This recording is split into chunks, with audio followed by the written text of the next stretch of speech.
Welcome back to the program. Budgets, which is a civic tech organization focused on public finance transparency, has revealed that the National Assembly inserted 11,122 projects worth 6.93 trillion naira into the 2025 federal budget, raising serious concerns about fiscal abuse and political manipulation. And of particular concern to the organization are 238 projects, each valued above 5 billion naira, totaling 2.29 trillion naira, and another 984 projects worth 1.71 trillion naira.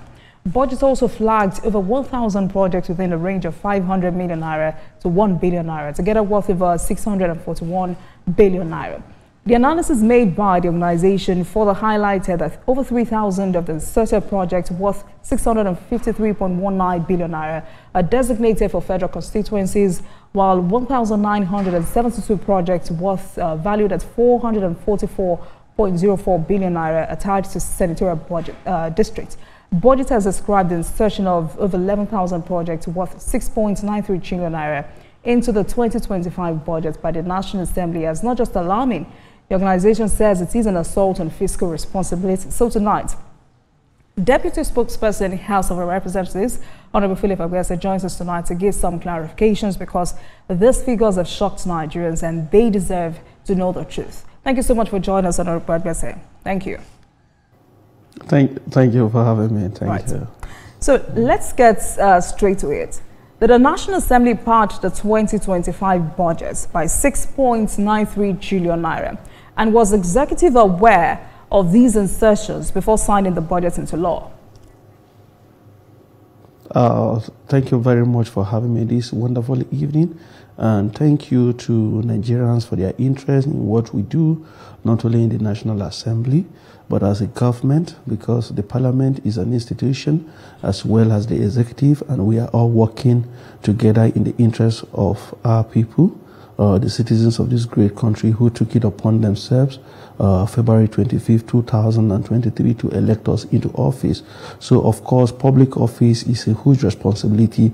At the same time, a trust that every one of us must adhere to at all times. The issue raised by budget, I think, is a healthy one for our country, because if you have people like that who, take their time and their energy, to look into the issues that affect this country positively or negatively, then you know that that country is on the right path. However, sometimes the way we now present our findings or our understanding of issues may give concerns to the ordinary citizens of this country. But just to clear the air on that, the budget, when it came to the National Assembly, was a document, and in line with our constitution was a simple bill, executive bill, which the president presented to us.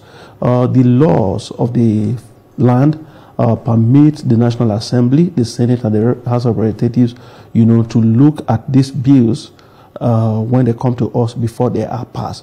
So when it came to us, it was just a mere document proposal, with figures attached to it. That is why when you receive the budget document, you subject it to what we call public debate. And then after the debate, you now invite the agencies of government to now come before you to defend the budget. So at the course of defending the budget and engaging the public, you now begin to look at the issues presented by the executive, and then what you cannot do as a parliament, to satisfy the yearnings and aspirations of the Nigerian people. So in doing this, because of past legislative experiences in the country, some of these negative terminologies were used to connote the work that we do. But under the leadership of His Excellency Right Honorable Tajuddin Abbas, what we basically do is to stay true to the letters of the Constitution, ensure that we do the right thing, and in doing the right thing, we also ensure that the 360 federal constituencies scattered across the country, the interest of the people is satisfied. All right. So I don't think to say the budget was in any way, in quote, padded is right. What we have done is our legislative duty, our legislative responsibility in line with the Constitution, to amend proposals sent to the National Assembly. Okay. You didn't really answer that question because I thought it was going to be a yes or no answer. But I was also interested in that lengthy conversation. Kindly hold on, Honorable Agbese. I was also interested in that lengthy conversation. So would have a perfect background to your observation or your submission tonight. Now, this is what budget has made public, and I'm sure you've seen the figures. The organization says this insertion includes 1,477 streetlight projects worth 393.29 billion, 538 borehole projects at 114.53 billion naira, over 2,000 ICT-related projects totaling over 500 billion. 6.74 billion was earmarked for the empowerment of traditional rulers, and that sounds very alarming. The organization did not stop there. It says that 39% of all insertions, over 4,000 projects valued at 1.72 trillion naira, were pushed into the Ministry of Agriculture's budget, inflating its capital allocation from 242.5 billion to 1.95 trillion. Other ministries such as Science and Technology, Budget, Economic Planning also saw inflated budget through insertions alone. So, are you categorically denying any unauthorized additions? Are you saying that these figures are not accurate, perhaps exaggerated, or at no point was there any addition to the figures except the one publicly announced, which Nigerians were aware of? Or was there any backroom negotiation or pressure involved? What exactly are you saying? Very good. Now, first, were there inputs into the budget? The answer is yes. Okay. Were there presentations by Nigerians or the agencies requesting for inputs into the budget? The answer there is also yes. Did Nigerians or the civil society at the cost of the budget make any request? The answer there is also yes. But you see, beyond the answers that I have given, Nigerians need to know, and budget again also needs to be educated on some of these issues. Why do you go for a budget defense after the budget is presented by Mr. President to the Parliament? It is for the Parliament to scrutinize. And if you have the power to scrutinize and look at the budget, in lawmaking, you have the power to add or to subtract. That is the essence of lawmaking. So when a bill, this is the appropriation bill is not an exception. Every bill, either an executive bill or a private member-sponsored bill, are all subject to public debate and what Nigerians feel should be done. So in this respect, this budget proposal as submitted by Mr. President came before the Parliament. And when we received the proposal, in line with our legislative agenda under the leadership of His Excellency Right Honorable Tajudeen Abbas to ensure that we operate an open parliament, what did we do? We invited Nigerians, we invited the civil society, including budget. And that is why they have access to some of these documents which they are now using for their analysis. Where we invited Nigerians and the civil society and the agencies concerned, we listened to them. They made their presentations. And in many instances, they told the Parliament, they explained to us that the figures before them will not be able to address the issues that they intend to address. Again, we must thank Mr. President, who for the first time in the history of this country, based on economic realities, even, brought a very ambitious budget of about 57 trillion before the Parliament. And when we looked at this budget, I'll give a good example. An agency in the Committee for Land Transportation came to the Parliament and budgeted 400,000 naira for foreign travel. And when we looked at this figure, we called them. 400,000 naira today is not enough to transport two persons, by air from Abuja to Lagos. And we looked at the issue, and they said yes, because of the budget system that we operate, which is the envelope system, this is what they were given.